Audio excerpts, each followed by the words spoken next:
The village of Hollow Creek was quiet, too quiet. The houses huddled together as if seeking comfort from the ever-present fog. And then there was the house on the hill. It stood apart, shrouded in shadow and secrets. Locals called it the Blue House, for its paint had faded to a chilling, almost unnatural shade. Most of the houses in Hollow Creek were old, but the Blue House seemed to belong to a different time. Its windows were like vacant eyes staring out over the village. The yard, once meticulously kept, was now a tangle of overgrown weeds and gnarled trees.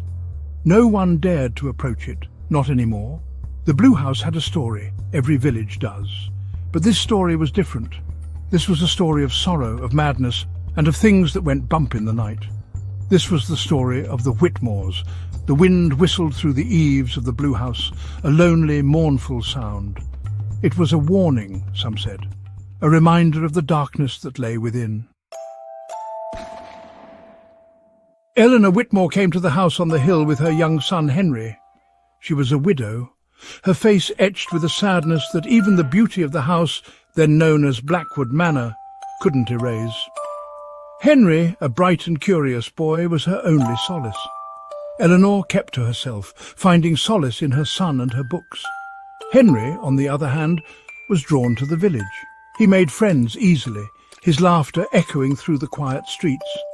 But even then, there was a shadow that clung to him, a sense of melancholy that belied his young age.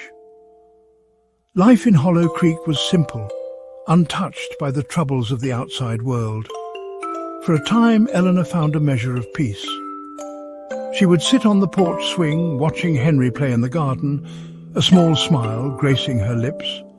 But this tranquility was not to last. The peace was shattered one cold November night. Henry, playing in the woods bordering their property, vanished. The villagers searched for days, but no trace of young Henry was ever found. Eleanor, consumed by grief, retreated further into herself.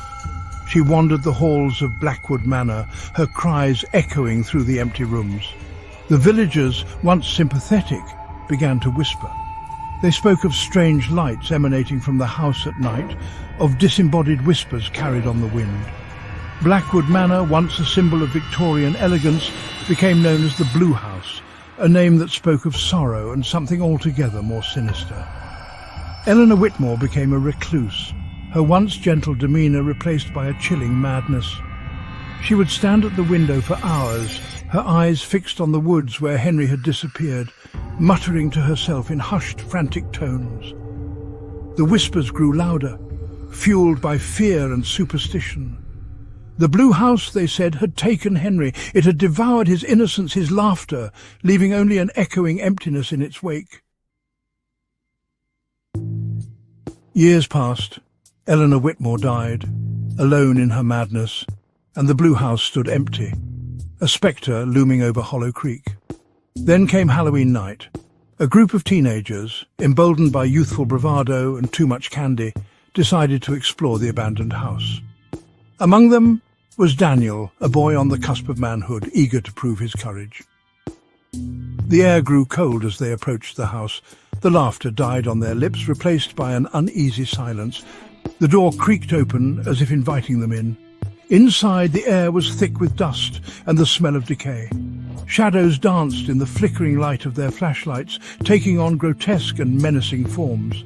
As they ventured deeper into the house, the feeling of unease grew into something akin to terror. Daniel felt a cold hand on his shoulder, a whisper of his name in his ear. He turned, but there was no one there. He stumbled back, his heart pounding in his chest, and then he ran.